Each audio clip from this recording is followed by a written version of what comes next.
Como tenho dito, nessa série Nas Dobras do Tempo, a minha intenção é poder divulgar um trabalho de pesquisa que foi muito caro para alguns investigadores da Universidade Federal da Bahia.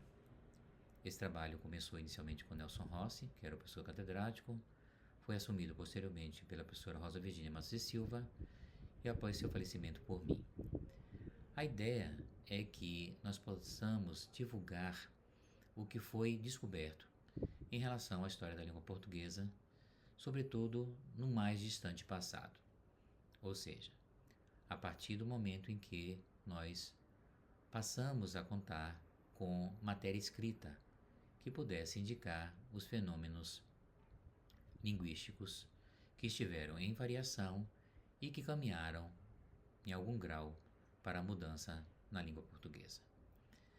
Viram no vídeo anterior, no capítulo 12, que eu apresentei que existem indícios linguísticos que têm que ser observados para que a gente possa efetivamente caracterizar e periodizar a língua portuguesa que nós chamamos durante a Idade Média. Ou seja, para que nós possamos compreender como teria sido o português arcaico entre os séculos XIII e os inícios do século XVI. Disse ali que o período arcaico é composto de duas fases. A primeira, de 1214, com a estreia do primeiro documento datado escrito em língua portuguesa, o Testamento de Afonso II, até 1385, uma data bastante relevante em função da ascensão de uma nova dinastia em Portugal e a mudança de hábitos sociais nesse período, com Dom João I. E a partir daí, de 1385, mais ou menos, obviamente, até os meados do século XVI, quando são publicados os primeiros trabalhos de reflexão metalinguística da língua portuguesa, ou seja, as primeiras gramáticas do português. A primeira de 1536, de Fernão de Oliveira, e a segunda de 1540, de João de Barros. Nós vamos observar essas duas gramáticas detidamente nas próximas séries. A minha intenção agora é que a gente possa ler um pouco mais o Testamento de Afonso II e com essa leitura a gente possa identificar alguns daqueles elementos que foram listados no capítulo 12. Eu vou repetir, obviamente, esse quadro aqui, mas ele cria uma certa dificuldade, já que não se trata de uma aula, apenas de uma conversa de um professor aposentado com pessoas potencialmente interessadas na história da língua portuguesa. Vamos então observar um pouco o Testamento de Afonso II, cuja leitura será feita com base numa edição realizada por mim.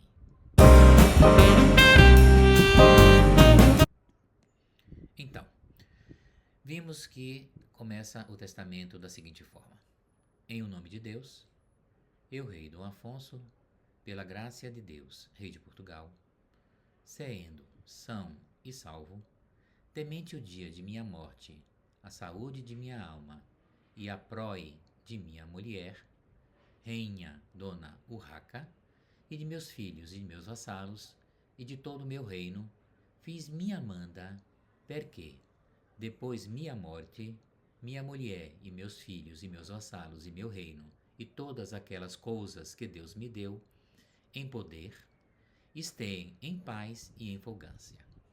Primeiramente mando que meu filho, infante Dom Sancho, que ei da rainha Dona Urraca, haja meu reino inteiramente e em paz.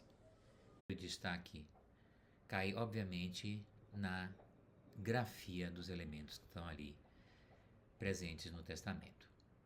Como disse antes, a ortografia não existia. Ela só passa a existir oficialmente em língua portuguesa a partir de 1910, com Gonçalves Viana. Isso já foi dito em outro vídeo. Naquele período, os escribas tentavam representar a maneira com que enfrentavam os elementos de fala, utilizando alguns grafemas que eram conhecidos por eles. Então vocês conseguem rever a questão do verbo ser, que ainda estava em hiato no sendo, a representação da nasal, desse ditongo nasal em são. Observem que existe no mesmo texto o particípio presente em temente, né? E que a palavra minha se escreve mia. Ela está repetida em vários trechos. A palavra mulher também, como se escrevia, observem, M-O-L-I-E-R. Pelo menos para esse escriba. Não significa, obviamente, que fosse sempre representada dessa forma. E há exemplos contrários a isso.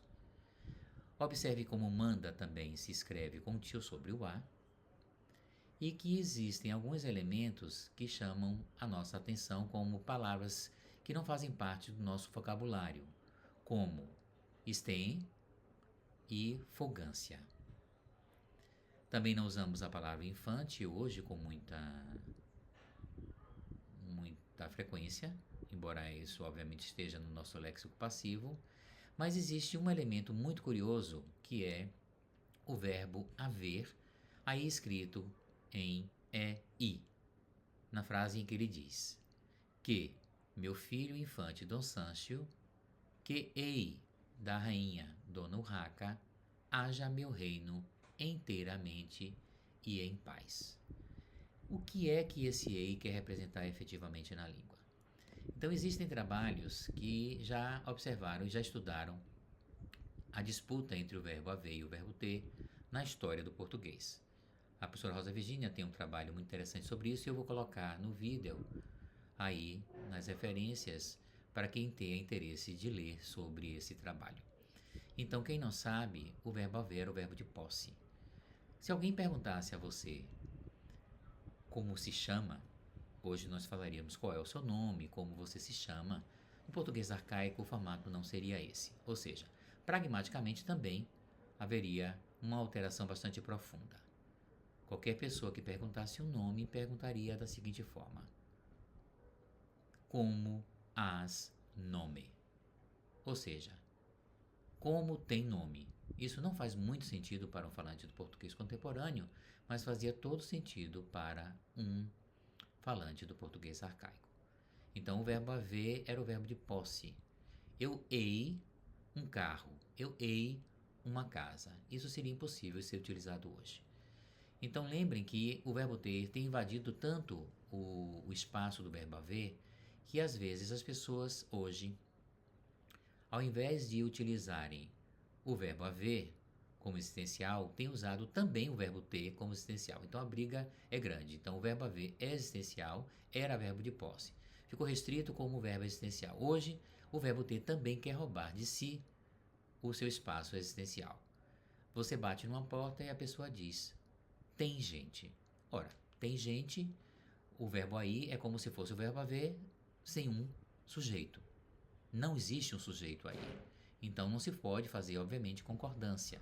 A gente vê muito erro na imprensa nacional dizendo: tinham muitas pessoas ali. Não tinham muitas pessoas ali. Tinha, porque há muitas pessoas ou havia muitas pessoas. Vamos parar por aqui, embora nós voltemos a esse testamento e a vários outros aspectos da língua portuguesa nesse período arcaico. Até lá!